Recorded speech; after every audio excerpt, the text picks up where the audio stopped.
지금까지 이론 부분과 성경 서론을 살펴보면서 신앙의 올바른 기본 마음 자세에 대해 자주 언급을 했는데 정확하게 말하면 이것은 신앙의 근본 즉 뿌리를 말합니다. 그러나 둘은 용어만 다를 뿐 같은 뜻입니다. 우리는 흔히 인간으로 올바른 마음 자세와 제대로 된 인격을 가지고 살아가는 사람을 뿌리가 튼튼한 사람이라고 말합니다. 마찬가지로 신앙에도 뿌리가 튼튼한 신앙이 있는가 하면 뿌리가 약한 신앙이 있습니다.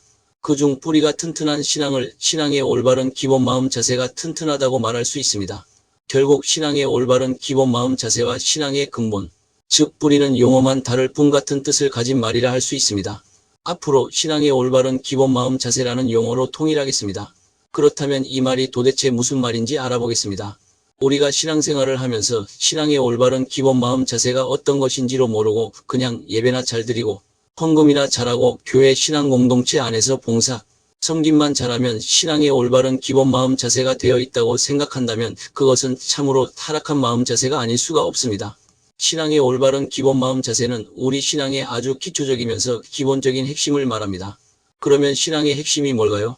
우리 신앙의 핵심 즉 신앙의 올바른 기본 마음 자세인 신앙의 뿌리는 하나님과 깊고 하나 되도록 하는 은밀하고도 친밀한 사랑의 교제를 통해서 하나님께서 어떤 일에 대해 행하심을 보이실 때 자신의 모든 생활 패턴에서 그 하나님의 일에 순종하는 것이 신앙의 근본 뿌리입니다. 만군의 하나님과 깊고 하나 되도록 하는 은밀하고도 친밀한 사랑의 교제는 내 인생 모든 부분에 걸쳐서 최우선입니다. 내가 이렇게 하나님과 깊고 하나 되도록 하는 은밀하고도 친밀한 사랑의 교제 안에 있을 때 다른 모든 신앙의 부분들도 참으로 가능하고 하나님의 모든 생명도 넘치게 됩니다. 창세기 1장에서 3장을 보면 하나님께서는 인간을 창조하실 때 인간을 하나님 자신과 깊고 하나 되도록 하는 은밀하고도 친밀한 사랑의 교제를 나눌 대상인 가족으로 창조하신 것을 알 수가 있습니다. 하나님이 이르시되 우리의 형상을 따라 우리의 모양대로 우리가 사람을 만들고 그들로 바다의 물고기와 하늘의 새와 가축과 온 땅과 땅에 기는 모든 것을 다스리게 하자 하시고 하나님이 자기 형상 곧 하나님의 형상대로 사람을 창조하시되 남자와 여자를 창조하시고 여호와 하나님이 그 사람을 이끌어 에덴 동산에 두어 그것을 경작하며 지키게 하시고 여호와 하나님이 그 사람에게 명하여 이르시되 동산 각종 나무의 열매는 내가 임의로 먹되 선악을 알게 하는 나무의 열매는 먹지 말라 내가 먹는 날에는 반드시 죽으리라 하시니라. 하나님께서는 아담에게 에덴 동산을 만들게 하신 게 아니라 먼저 모든 걸 하나님께서 손수 다 만들어 놓으신 다음에 아담을 에덴 동산에 데려다 놓으신 것입니다.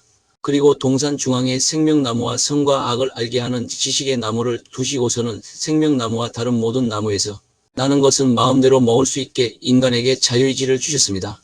그러면서 선과 악을 알게 하는 지식의 나무에서 나는 것만은 먹지 말라고 명령을 하셨습니다. 만약 그것을 먹는 날에는 반드시 죽는다는 말씀을 주셨습니다. 이렇게 최초로 말씀이 주어진 건 법 즉 율법을 주신 것이고 이것이 곧 성령을 주신 걸 말한다고 앞에서 분명히 말씀드렸습니다. 이에 대한 세부적인 것은 뒤에 영, 혼, 육을 다룰 때 다시 상세하게 설명하기로 하고 여기서는 생략하겠습니다. 그러면 왜 하나님께서는 이왕에 아담에게 모든 좋은 것을 주시려고 하셨다면 먹으면 죽게 될 이런 나무를 만들지 마시지 괜히 만드셔서 타락하여 죽게 하셨을까요? 여기에서 인간을 향하신 하나님의 최소한 두 가지의 계획과 사랑을 엿볼 수가 있습니다. 첫째, 선과 악을 알게 하는 지식의 나무에서 나는 것은 눈에 보이는 물질적인 열매를 말하는 게 아니라 영적이고 인격적인 열매를 말합니다. 즉 하나님께서 인간을 로봇처럼 기계로 만드신 것이 아니라 하나님의 형상을 닮은 자유의지를 가진 참된 인간으로 창조하신 것을 보여주시기 위함이었습니다. 이 말이 무슨 말이냐면요. 나에게 다른 선택의 여지가 없기 때문에 어쩔 수가 없어서 내가 순종을 하게 된다면 그것은 진정한 참 순종이라고 볼 수 없습니다. 진정한 순종은 내가 좋아서 할 때 진짜 순종입니다. 다시 말해서 나에게 다른 선택의 여지가 없기 때문에 이 남자와 결혼한다. 이 여자와 어쩔 수 없이 결혼한다는 것은 진정한 사랑이 아닙니다. 이런 의미에서 하나님께서는 아담이 진정으로 하나님만을 사랑하기로 선택해서 그렇게 하나님만을 사랑하고 순종할 수 있도록 하나님을 거역할 수도 있는 위험성을 감수하시면서까지 선과 악을 알게 하는 지식의 나무를 두셔서 아담이 진심으로 마음에 우러나와서 하나님을 사랑하는 참 사람이 되기를 원하셨던 것입니다. 하나님 역시도 그러한 아담과 깊고 하나 되도록 하는 은밀하고도 친밀한 사랑의 교제를 원하셨습니다. 이토록 하나님께서는 인간을 진정으로 사랑하십니다. 그러나 아담과 하와는 하나님께서 그토록 먹지 말라고 하신 하나님의 이러한 뜻을 저버리고 선과 악을 알게 하는 지식의 나무에서 나는 것을 따먹고 타락해버린 것입니다. 이렇게 아담이 타락한 후에도 하나님께서 아담을 찾으시는 모습에서 아담이 타락하기 전에 얼마나 깊고 하나 되도록 하는 은밀하고도 친밀한 사랑의 교제 가운데 있었는지, 그리고 하나님께서도 아담과 깊고 하나 되도록 하는 은밀하고도 친밀한 사랑의 교제를 간절히 원하시는지를 알 수 있습니다. 그들이 그날 바람이 불 때 동산에 거니시는 여호와 하나님의 소리를 듣고 아담과 그의 아내가 여호와 하나님의 낯 즉 얼굴을 피하여 동산 나무 사이에 숨은지라. 여호와 하나님이 아담을 부르시며 그에게 이르시되 내가 어디 있느냐. 이르되 내가 동산에서 하나님의 소리를 듣고 내가 벗었으므로 두려워하여 숨었나이다. 창 38-10. 마치 이 구절은 남녀가 그렇게도 친밀하게 서로 사랑하다가 어느 한쪽이 일방적으로 새로운 상대가 생겨 그 새로운 상대에게 마음이 빼앗긴 것이 자신이 원래 사랑하는 사람에게 양심에 찔리고 미안하니까 괜히 얼굴 보기도 좀 미안하고 그래서 얼굴을 피하는 것과도 같은 모습입니다. 그러자 그런 것을 알면서도 갑자기 사랑하는 사람이 요즘 따라 뜸하고 자기 얼굴을 피하는 것 같고 하니까 얼마 전까지만 해도 그렇게 깊고 뜨겁고 은밀하고도 친밀하게 사랑했던 그 마음을 주체하지 못하고 사랑하는 상대를 애타게 찾고 부르는 하나님 마음이 상황적으로 엿보입니다. 물론 하나님은 모든 것을 아시지만 아마 이런 사랑의 아픔, 즉 일방적으로 사랑하는 사람으로부터 배신을 당해본 경험이 있는 사람이라면 이러한 하나님의 마음이 잘 이해가 될 것입니다. 이처럼 하나님께서는 인간을 창조하시되 무엇보다도 하나님 자신과 깊고 하나 되도록 하는 은밀하고도 친밀한 사랑의 교제를 위해 창조하신 것을 알 수 있습니다. 결국 선악과는 인간에게 참 인간이 되게 하기 위한 하나님의 사랑의 표현이었던 것입니다. 더 쉽게 말하자면 하나님은 아담이 선악과를 따먹을 것을 알고 자유의지를 주셨고 그 자유의지로 선악과를 따먹고 불순종의 나락으로 떨어진 아담, 즉 인간이 스스로 자신의 자유의지로 자원해서 하나님께 전적으로 순종하는 자세를 가지고 돌아올 것을 염두에 두시고 창조하신 것입니다. 한마디로 선악과를 따먹고 타락해야 하나님이 원하시는 모습의 인간 창조의 완성품이 될 수 있는 것입니다. 결국 선악과는 하나님이 의도하신 대로 창조된 미완성의 인간이 타락하여 스스로 자기 자유의지로 하나님께 자원하여 순종의 자리로 돌아와 완성된 인간이 되게 하는 실험물이었던 것입니다. 둘째, 선과 악의 지식의 나무는 하나님의 주권적인 통치를 상징합니다. 무슨 말이냐면요. 하나님께서 아담에게 동산의 모든 나무의 실과는 자유롭게 따먹도록 하시면서 선과 악의 지식의 나무에서 나는 것만큼은 절대로 따먹지 못하게 하신 것은 아담에게 하나님의 절대적인 주권적 통치 아래 살 것을 명령하신 것이기도 합니다. 하나님께서는 인간을 창조하시기 전부터 인간에게 하나님 중심적인 생활 패턴으로 살아가기를 의도하시고 창조하셨습니다. 그것은 하나님의 영광을 위해서 살았던 성경의 모든 인물을 보아도 알 수가 있습니다. 노아, 아브라함, 요셉, 모세, 다윗, 수많은 선지자, 신약에서는 12제자, 바울 등등, 그리고 무엇보다도 나의 신앙과 사역과 생활 패턴의 중요한 모델이 되시고 나의 대장 되시는 완전한 하나님이시고 완전한 인간이신 예수님께서 하나님 중심적으로 사셨습니다. 결국 내가 하나님과 깊고 하나 되도록 하는 은밀하고도 친밀한 사랑의 교제를 통해서 하나님께서 어떤 일에 대해 행하심을 보이실 때 자신의 모든 생활 패턴에서 그 하나님의 일에 순종하며 생활해 나가는 것이 신앙의 올바른 기본 마음, 자세의 생활 패턴이라는 것을 기억할 필요가 있습니다. 그렇게 살면 이 시대를 향하신 하나님의 원대하신 계획을 나를 통해 이루어 나가시기 위해 나를 택하신 것을 내가 알 수 있게 됩니다. 하나님께서는 아담이 선과 악을 알게 하는 지식의 나무에서 나는 것을 먹고 타락해버리자 인간을 위한 수정된 계획안을 내놓으셨습니다. 즉 생육하고 번성해 나가는 인류 중에서 하나님의 한 백성을 택하신 것입니다.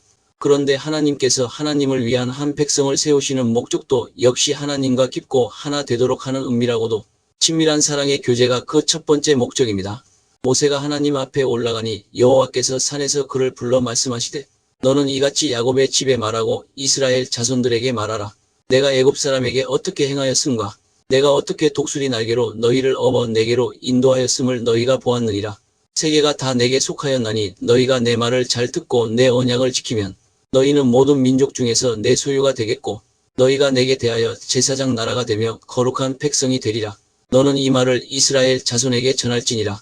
하나님께서는 아브라함을 부르실 때부터 하나님을 위한 한 백성을 이미 세우고 계셨습니다. 그리고 그 일을 위해서 애굽에서 종살이하던 이스라엘 성도들을 광야로 인도하셨습니다. 예전에 난 하나님께서 이스라엘 성도들을 젖과 꿀이 흐르는 가나안 땅으로 인도하기 위함이었다고만 생각했습니다. 그러나 살아계신 인격체 자신이신 하나님의 생명의 말씀인 성경을 깊이 대면하다 보니까 어느 날 성령님께서 그것은 부수적인 목적이지 주된 목적이 아니라는 걸 깨닫게 해주셨습니다. 하나님께서는 이 성도들을 하나님과 깊고 하나 되도록 하는 은밀하고도 친밀한 사랑의 교제로 인도하기 위해서 그들을 하나님 자신에게로 인도하신 것입니다. 그것을 어떻게 알 수 있느냐요? 그들이 나중에 가나안 땅에 들어간 후에 그들의 관심이 하나님께 있지 않고 가나안 땅에만 있고 하나님과 깊고 하나 되도록 하는 은밀하고도 친밀한 사랑의 교제에서 떠나자 그들이 가나안 땅에서 쫓겨나는 걸 보면 알 수 있습니다. 그것을 하나님께서는 이미 모세를 통해서 다음과 같이 경고하셨습니다. 그러나 내가 만일 마음을 돌이켜 듣지 아니하고 유혹을 받아 다른 신들에게 절하고 그를 섬기면 내가 오늘 너희에게 선언하노니 너희가 반드시 망할 것이라. 너희가 요단을 건너가서 차지할 땅에서 너희의 날이 길지 못할 것이니라. 다시 말해서 하나님과 깊고 하나 되도록 하는 은밀하고도 친밀한 사랑의 교제를 위한 한 백성으로서 이스라엘은 결국 실패한 것입니다. 그래서 하나님께서는 유대인과 이방인들을 합한 새 백성을 만드셨는데 그들이 오늘날 전 세계에 퍼져 있는 예수 믿는 신약시대의 성도들인 우리들입니다. 그러므로 생각하라. 너희는 그때 육체로는 이방인이요 손으로 육체에 행한 할례를 받은 무리라 칭하는 자들로부터 할례를 받지 않은 무리라 칭함을 받는 자들이라. 그때 너희는 그리스도 밖에 있었고 이스라엘 나라 밖의 사람이라. 약속의 언약들에 대하여는 외인이요 세상에서 소망이 없고 하나님도 없는 자이더니 이제는 전에 멀리 있던 너희가 그리스도 예수 안에서 그리스도의 피로 가까워졌느니라. 그는 우리의 화평이신지라 둘로 하나를 만드사 원수된 것 곧 중간에 막힌 담을 자기 육체로 허시고 법조문으로 된 계명의 율법을 폐하셨으니 이는 이 둘 즉 유대인과 이방인로 자기 안에서 한 세 사람을 지어 화평하게 하시고 또 십자가로 이 둘을 한 몸으로 하나님과 화목하게 하려 하심이라. 원수된 것을 십자가로 소멸하시고 또 오셔서 먼 데 있는 너희에게 평안을 전하시고 가까운 데 있는 자들에게 평안을 전하셨으니 이는 그로 말미암아 우리 둘이 한 성령 안에서 아버지께 나아감을 얻게 하려 하심이라. 그러므로 이제부터 너희는 외인도 아니요 나그네도 아니요 오직 성도들과 동일한 시민이요 하나님의 권속이라. 너희는 사도들과 선지자들의 터 위에 세우심을 입은 자라. 그리스도 예수께서 친히 모퉁이 돌이 되셨느니라.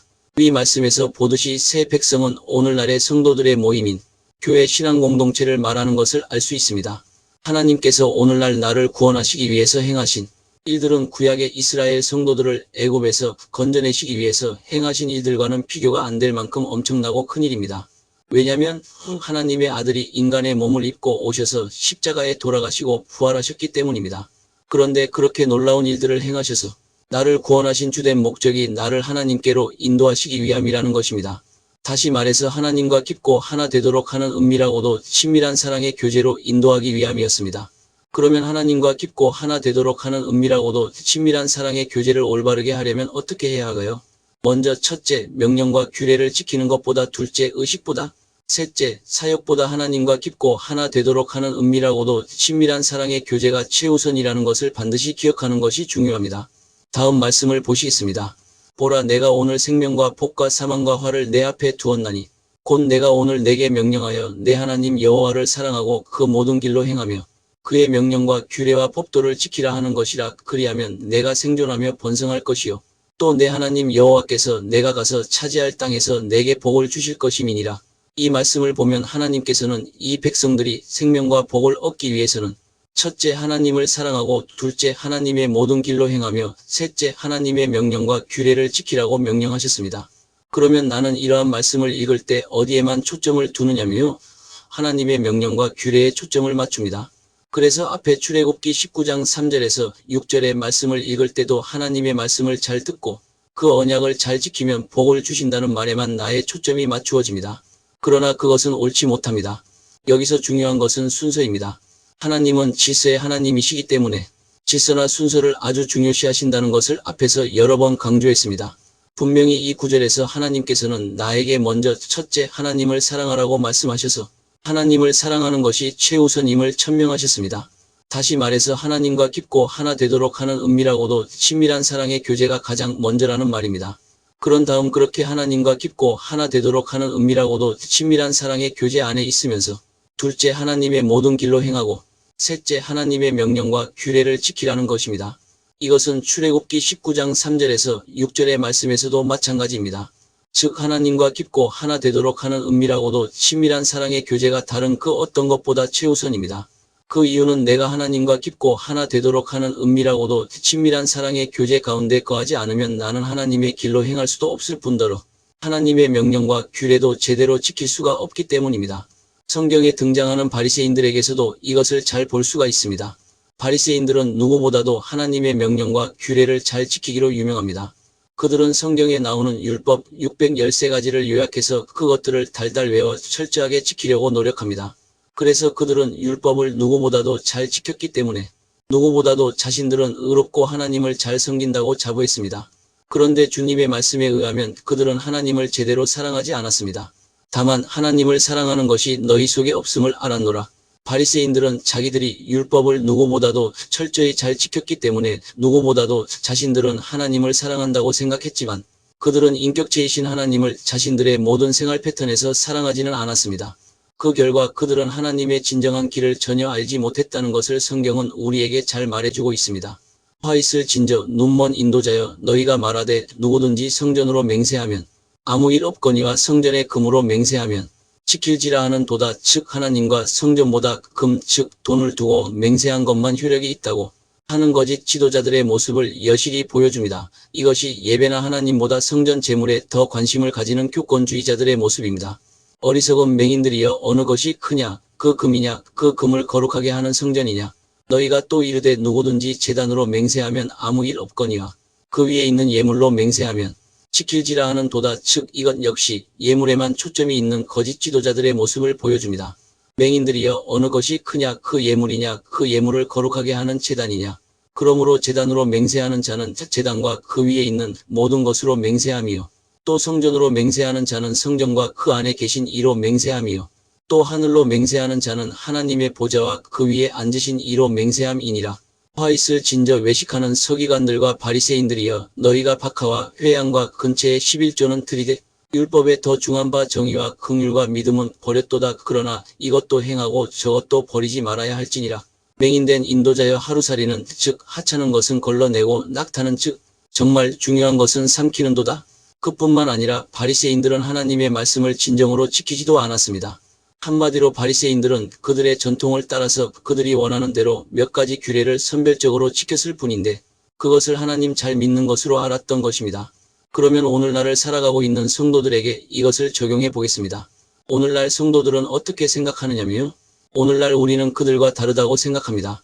몇 가지 교회 신앙 공동체 주보에 나와 있는 의식 잘한다고, 새벽기도 잘한다고, 예배마다 빠지지 않고 잘 참석한다고, 11조 감사, 기타 헌금 잘한다고 또는 교회 공동체에서 전통적으로 내려오는 그 규례와 규칙을 잘 따른다고 내가 진정으로 하나님을 사랑하는 것으로 믿고 있습니다. 정말 자신이 하나님을 진정으로 사랑한다고 자신하시나요? 자신이 정말 신앙에 대해서 올바른 이해를 하고 있다고 생각하십니까? 혹시 바리새인과 같은 이해를 하고 있지는 않은지 깊이 묵상해 보아야 할 문제입니다. 또한 하나님과 깊고 하나 되도록 하는 은밀하고도 친밀한 사랑의 교제는 명령과 규례를 지키는 것보다 우선이지만 모든 의식보다도 우선한다는 것도 유념해 둘 필요가 있습니다. 많은 관심과 구독과 좋아요, 알림 설정은 영상 제작에 큰 힘이 됩니다. 감사합니다.